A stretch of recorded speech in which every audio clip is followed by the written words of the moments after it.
Hola chicos, ¿cómo están? Buenos días, que el Señor les bendiga. Gracias por estar conectados una vez más a los devocionales, conectados con su palabra.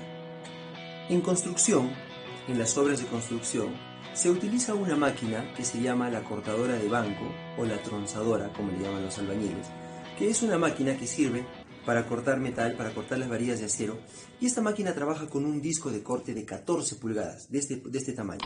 Esa máquina puede cortar de 5 a 10 varillas, dependiendo del diámetro, en un lapso de 15 segundos más o menos. Si se quisiese hacer ese trabajo manualmente, tardaría 20 o 30 veces más. En una obra, una vez esta máquina se malogró y como no tenían tiempo para llevarla a reparar, decidieron comprar una nueva.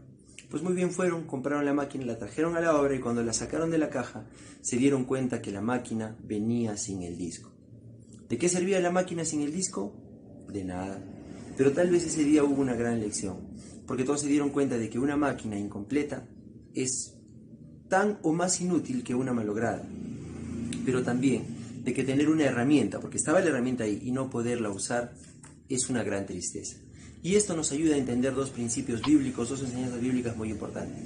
La primera de ellas es de que algunas cosas necesitan de otras para estar completas.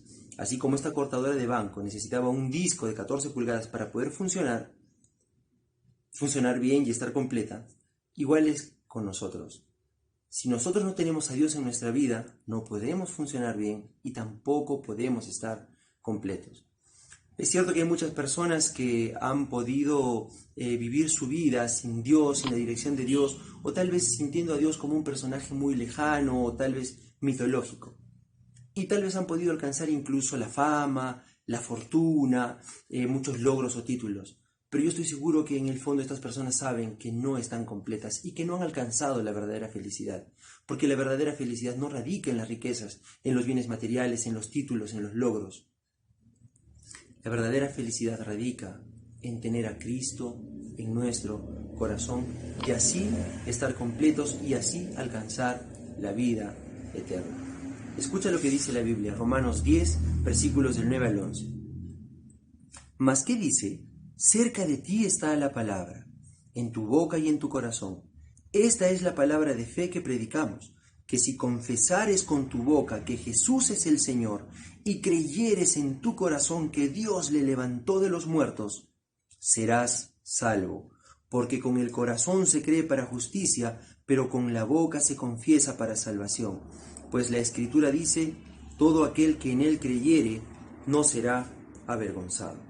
Así que algunas cosas están completas con otras. De la misma manera nosotros estamos completos cuando tenemos a Dios. Pero no solo eso, la segunda enseñanza es que de nada sirve tener lo necesario si no lo podemos usar. Así como esta máquina necesitaba del disco así como esta máquina estaba ya en la obra, pero no se podía usar porque no tenía el disco, lo mismo pasa en nuestras vidas si nosotros escuchamos la palabra de Dios y la tenemos, pero no la ponemos en práctica. Escuchar la palabra de Dios y no ponerla en práctica es como tener la herramienta más útil y no poderla usar. La respuesta a todas nuestras dificultades y a todas nuestras preguntas siempre está en la palabra de Dios. Cada vez que nosotros escuchamos un devocional, un sermón o que leemos la palabra, tenemos que hacerlo, es decir, escuchar los sermones, los devocionales o leer la palabra con la intención de ponerla en práctica en nuestra vida, para que así podamos alcanzar las bendiciones de Dios, conocer cuáles son sus promesas, orarle a Él para que esas promesas sean verdad en nuestras vidas, pedirle sabiduría para que nos ayude a poner en práctica esas verdades en nuestra vida y así cada vez nosotros seamos mejores personas. Así que ya sabemos, nosotros no vamos a estar completos si no tenemos a Dios y vamos a resultar siendo un poco tal vez inútiles o no tan útiles como deberíamos de ser si no ponemos la palabra de Dios que escuchamos en práctica. Terminemos orando. Señor, te damos gracias por tu palabra. Señor, tal vez algunos de los que escuchan esta palabra todavía no han recibido a Jesús como su Salvador. Señor, oramos con estas personas para que ellos puedan hacer suya esta palabra y decirle al Señor Jesús, ven a mi vida, te pido perdón por mis pecados, entiendo que sin ti soy incompleto, quiero que vengas a vivir en mi corazón, te recibo como mi Señor, como mi Salvador y así sentirme completo, sentirme, Señor, gozoso y saber que tengo la vida eterna porque tú perdonas mis pecados, porque tú eres mi Salvador. Señor, también te pedimos que nos dé sabiduría para poder poner en práctica tu palabra. Danos también atención, Señor, para tener nuestros oídos atentos a escuchar tu palabra y la fortaleza necesaria para ponerla en práctica. Y así, Señor, nos hagamos personas más sabias y podamos alcanzar tus bendiciones. En el precioso nombre de Cristo Jesús te lo pedimos. Amén. Chicos, muchísimas gracias por estar conectados. Que el Señor les bendiga. Nos vemos la próxima semana.